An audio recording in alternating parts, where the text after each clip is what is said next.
Coming up, a new COVID variant concerns healthcare workers, and there's new leadership for the Osage Nation. Plus, an investigative report finds that non-native hunters are poaching wildlife on tribal lands and getting away with it in Wyoming. I am Aaliyah Chavez. Join us for those interviews, plus headlines from the ICT Newscast. This program is made possible in part by the Corporation for Public Broadcasting, a private corporation funded by the American people. Arizona PBS is proud to support Indian Country Today. For 6 decades, we've provided television programs and now digital content. But we go beyond that, sending outreach teams across Arizona, offering workshops in language and literacy, family engagement and community outreach, and supporting tribal communities with early learning and school readiness resources.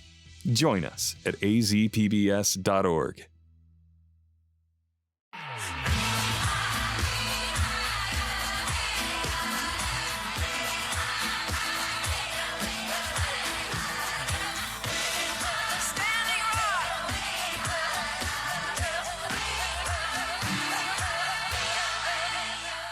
This is the ICT Newscast with Aaliyah Chavez. Amarawa Hopa, thank you for joining us. We start in Washington, D.C., where a key hearing was held Wednesday to confirm the nominee to lead the Indian Health Service. U.S. Senators heard from Rosalind So, who has been nominated by President Biden to become the next IHS director. If confirmed, So would oversee over 15,000 federal employees and a multi-billion-dollar budget. She outlined her goals, saying she wants to improve accountability, transparency, and patient safety. If confirmed as the director of the Indian Health Service, I will work to maximize the agency resources to improve the physical, mental, social, and spiritual health and well-being of all American Indians and Alaska Natives served by the agency. Also in attendance was Navajo President Jonathan Nez, who told lawmakers that So was a good fit for the job. Ms. So's work ethic, value system, and approach to problem solving demonstrates the resilience of Indigenous peoples and the commitment to combat the systematic inequities that have impacted tribal nations since the Western expansion. According to the Senate Indian Affairs Chairman, So has received numerous letters of support from tribal leaders. Up next, So's nomination will be voted on by all 100 U.S. senators. It is not yet clear when that vote could come. In Alaska, a new agreement with the U.S. Department of Agriculture will increase access to healthy foods in underserved communities. Under the Local Food Purchase Assistance Cooperative Agreement, the initiative will improve resiliency in food deserts. It will also work to increase food consumption from locally grown farmers. The program allows tribal and state governments to find and distribute foods that are healthy, nutritious, and unique to their geographic area. The USDA will award up to $400 million to state and tribal governments for this effort.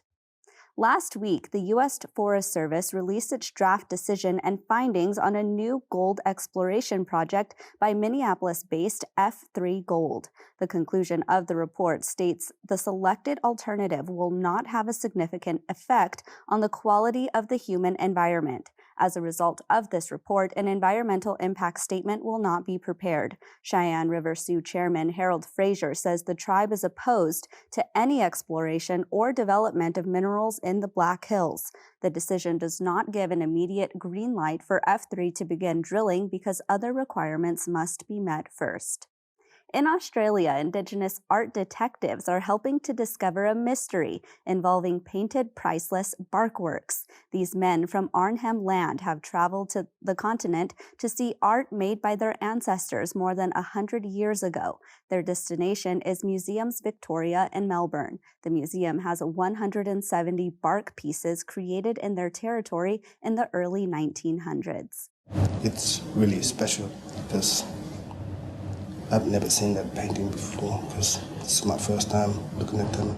The region is famous for producing some of Australia's best bark paintings. Sir Baldwin Spencer went there 110 years ago and exchanged cash and tobacco to commission the prized works.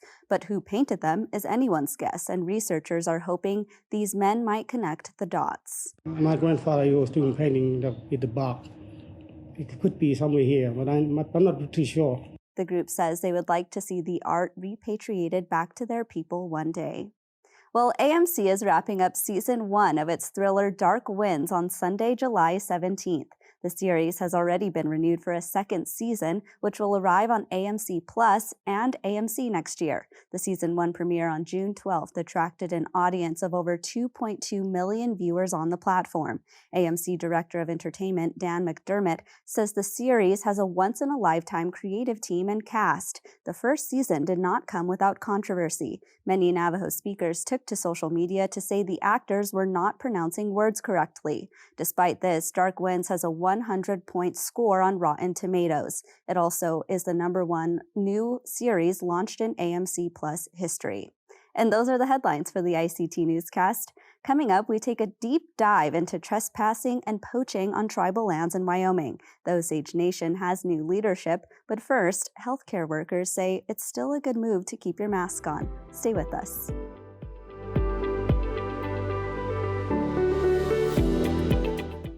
Summer is a time for ceremony and cultural gatherings for Indigenous people across the country. But what does that look like in the time of COVID? Dean Seneca is back to share more. He's an epidemiologist and a regular contributor to the ICT Newscast. Welcome back, Dean. Hey, thanks for having me. So we're seeing reports this week of this new variant. Tell us what we should know. Yes. Well, BA.5 is here, and it's in the United States, and it's, a lot of the epidemiologists throughout the country are saying that there will be an increase from 10 to 15% of COVID infections in the fall. That's throughout the whole country. And unfortunately, with that, we're going to have hospitalizations, we're going to still have deaths, and, we're going to have to stay safe. But my little prediction is that because our incidence rates are so much higher, and because of we have a lot of pre-existing conditions.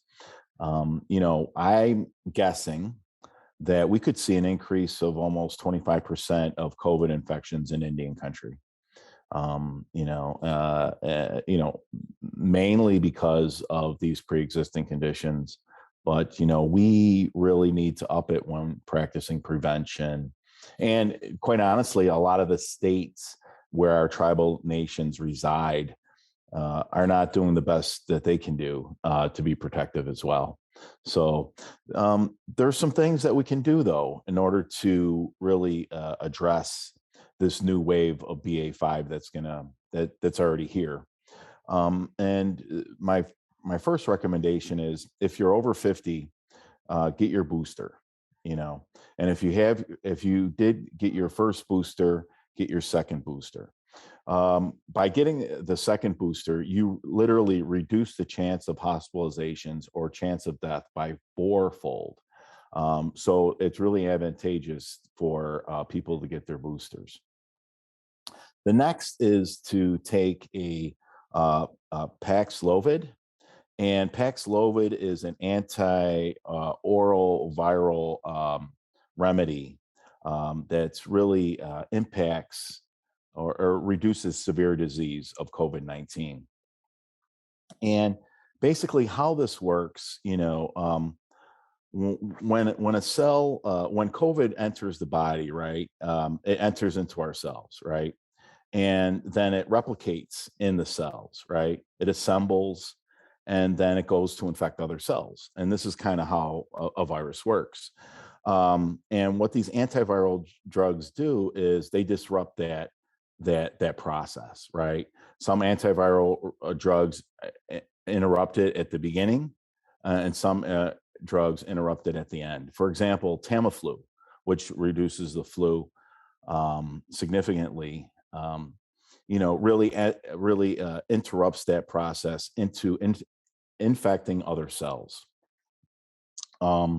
So take this Paxlovid antiviral medication. And then the FDA, this is how effective it is. I wanted to say this.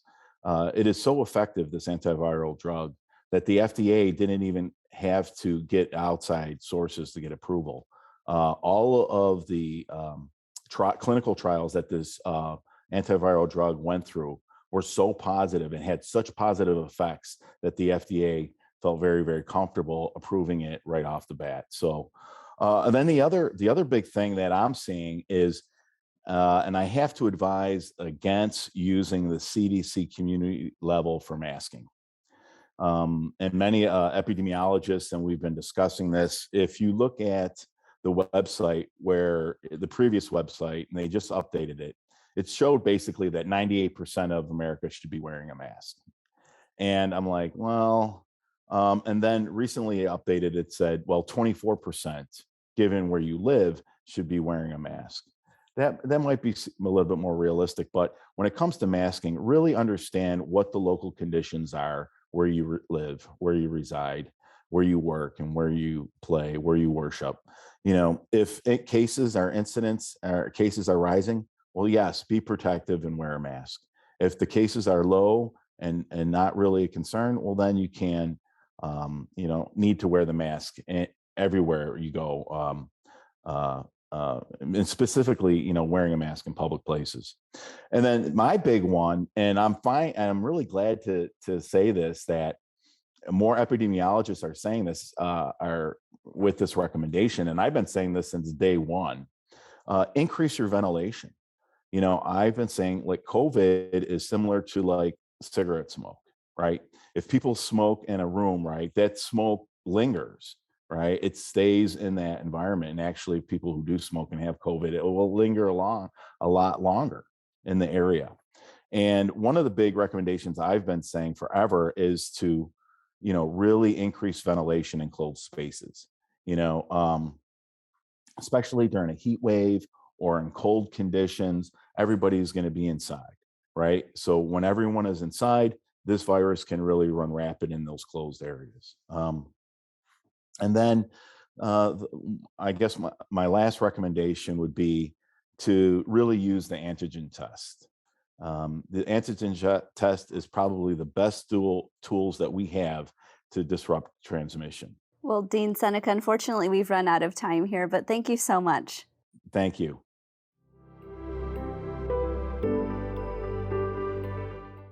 A new tribal Congress is getting to work at the Osage Nation in Oklahoma. Shannon Shaw, editor of the Osage News, joins us to share what priorities new leadership means for the nation. Hi, Shannon. Welcome back. Hi, it's good to be here.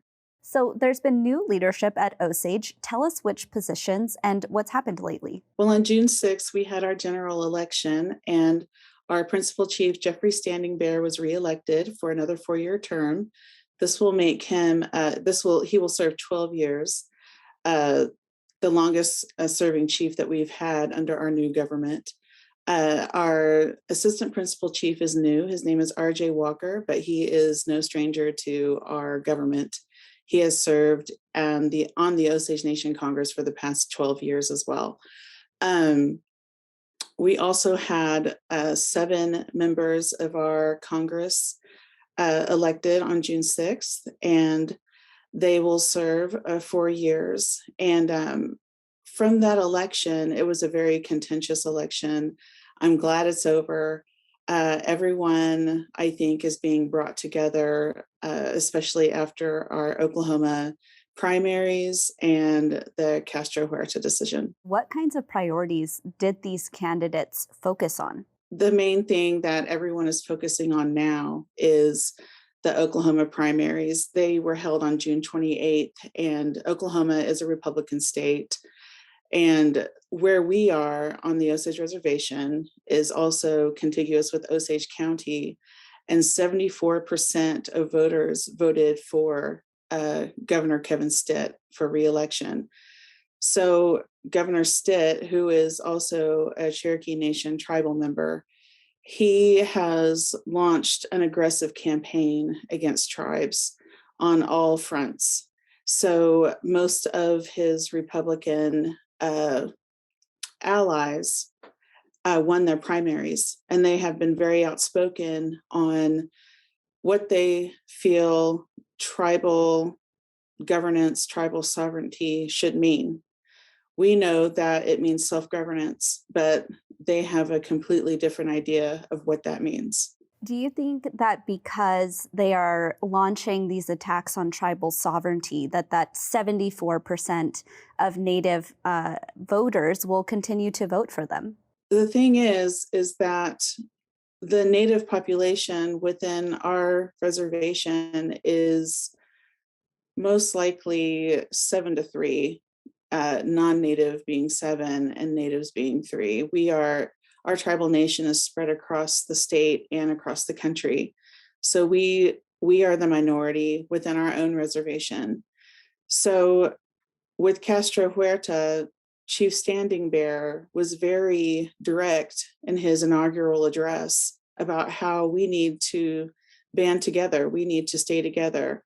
We need to let all of the arguments that they had during the election go. And those aren't the priorities. Our priority is to maintain our self-governance, our sovereignty, and to maintain our reservation. Here at ICT, we've been covering Native candidates running for U.S. Congress. And in Oklahoma, of course, there's 2 Indigenous candidates running for U.S. Senate. Based on your reporting and based on what you've heard, how much excitement is there in Oklahoma for those 2 candidates? There's a lot of excitement. We always back our Native candidates. I think Osage voters, on our reservation and across the state are always going to back the Native American candidate as much as we can. I know there's been a lot of grassroots organizations campaigning for them and hoping to get out the Native vote. And I try to stay optimistic, but within our own Osage elections, our vote is very dismal.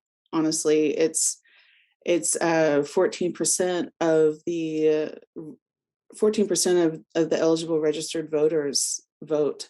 We had less than 3,000 people vote in our tribal election, which is very concerning considering all of the legal hurdles that our tribe faces, that all tribes face, to be quite honest, after Castro Huerta. So the main focus, hoping that Natives can get elected to state office, is really hopeful.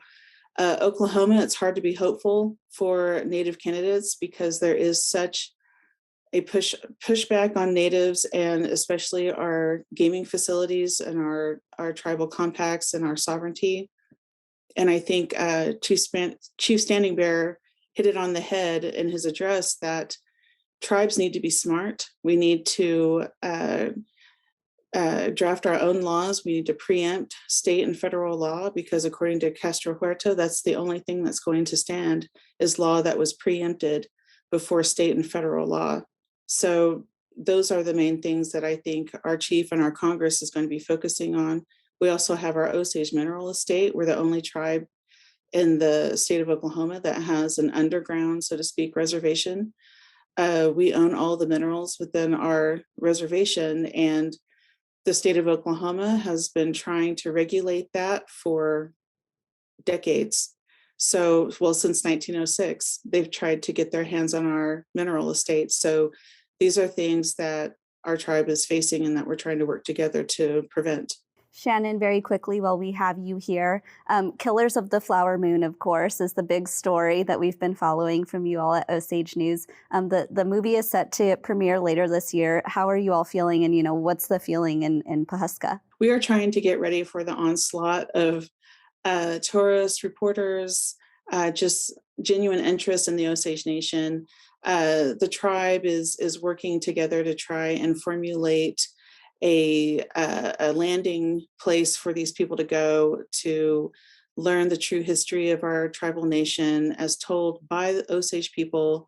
The Osage News, we are working on community events where we go out to let our elders know how to deal with journalists, how to deal with the public, what on the record means, how to verify legitimate news sources. These are things that we are trying to prepare, getting ready for the opening of that film. Well, Shannon Shaw, duty editor of Osage News, thank you so much. Thank you.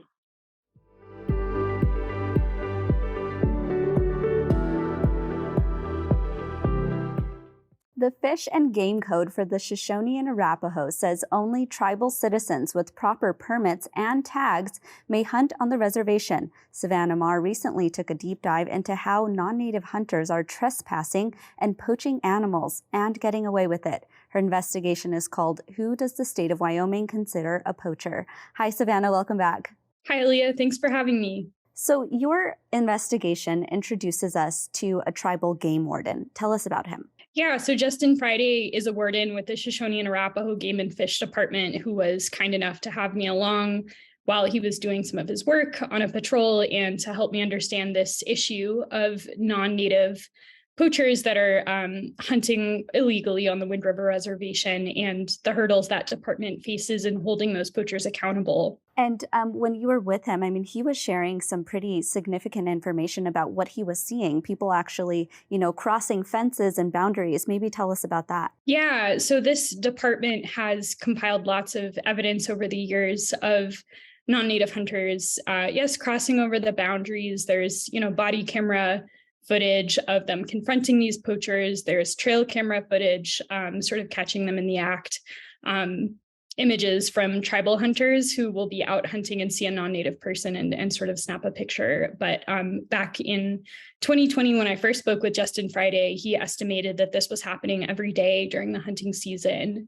More recently, the department has sort of cracked down and changed its practices around this, so they're able to catch more poachers before they hunt animals on the reservation. And the reason they've done that is because of the challenges actually prosecuting poachers when they do catch them. And you actually have an example of someone, and you found really compelling evidence for this person, Matthew Harris. Tell us who he is. Yes, so Matthew Harris is an ATF agent. He's a federal cop. And back in 2017, he was stationed in Lander, Wyoming, a border town sort of just outside of Wind River. And he was investigated for poaching an elk on the Wind River Reservation. And there was an eyewitness account of the incident. Harris's hunting partner turned him in. There was physical evidence of the incident corroborating the hunting partner's account. And Mr. Harris himself admitted to shooting the elk. He was standing on the National Forest side of the fence. The elk was on tribal land, but he admitted to doing so. And yet he was not prosecuted. State and federal prosecutors that had criminal jurisdiction in this case chose not to prosecute him. And he also kept his job. He's still employed by the ATF. I mean, his story really highlights the barriers that there are for prosecuting non-native poachers and trespassers. Maybe talk about what some of those barriers are that Justin Friday has highlighted. Right. Well, so we know that the tribal authorities in these cases do not have criminal jurisdiction because of a Supreme Court case from the 1970s that stripped tribes of that jurisdiction. In this case, federal authorities had the ability to prosecute Mr. Harris for the poaching charges. State authorities had the ability to prosecute him for some related charges, including waste of game and removing his hunter's orange to retrieve the animal. And they all chose not to. And they cited two issues. Both the state and federal prosecutors said there were evidentiary issues with the eyewitness. Some of his statements that were taken several months apart had some inconsistencies, including about whether the hunting partner had actually seen the elk that Mr. Harris shot. But the bigger problem was jurisdictional, that the federal authorities, because they didn't have hard evidence that Mr. Harris actually trespassed onto the reservation, it was difficult for them to prosecute, even though he admitted to shooting the elk. So those were the main barriers. And you actually took a deep dive into somebody who has really compelling evidence of someone who has poached an animal, Matthew Harris. And you also spoke to a tribal game warden as well. I'm really curious, when you approached Wyoming state officials about this incident and about what's happening, what did they say to you? Well, it was federal and state attorneys that had the ability to prosecute in the case of Matthew Harris. And they basically said there were some evidentiary issues in the case with the eyewitness who had come forward, but that the main issue had been jurisdictional, that it was not clear to the state or to the federal authorities that they had the ability to prosecute Mr. Harris because he was standing in the national forest when he shot, but the elk was on tribal land. And because of, just the laws that we use to prosecute poaching on tribal land are trespassing laws. So it was not clear to either department that they actually had the authority to prosecute. And there's actually a pretty big precedent for this in the Supreme Court. Tell us how the case, Clavin Herrera's case in the Supreme Court, plays into this situation. Right. And that's, one of the reasons I was so interested in this case is because it is a mirror image of the Herrera case. Clavin Herrera and Matthew Harris were both law enforcement officers. Mr. Herrera was a game warden for the Crow tribe. Matthew Harris, of course, is an ATF agent, and they each shot an elk basically on the wrong side of the boundary between tribal land and public land in Wyoming. And we know that Clavin Herrera was cited and convicted of poaching, that when he challenged those convictions and asserted his treaty right, his case went all the way to the U.S. Supreme Court, which sided with Clavin Herrera and said his right to hunt off reservation in Wyoming still existed. And yet, 8 years after he hunted that elk, the state of Wyoming is still looking for ways to uphold those convictions. Meanwhile, Matthew Harris was never prosecuted. He kept his job, and until this story came out, his crimes stayed out of the public eye.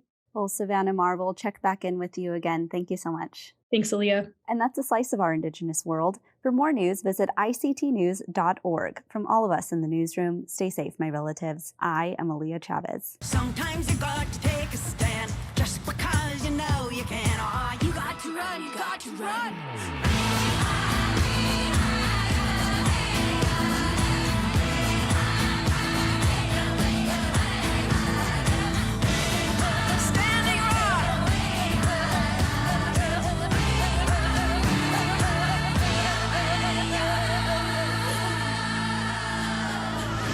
ICT News is produced by Indige Public Media.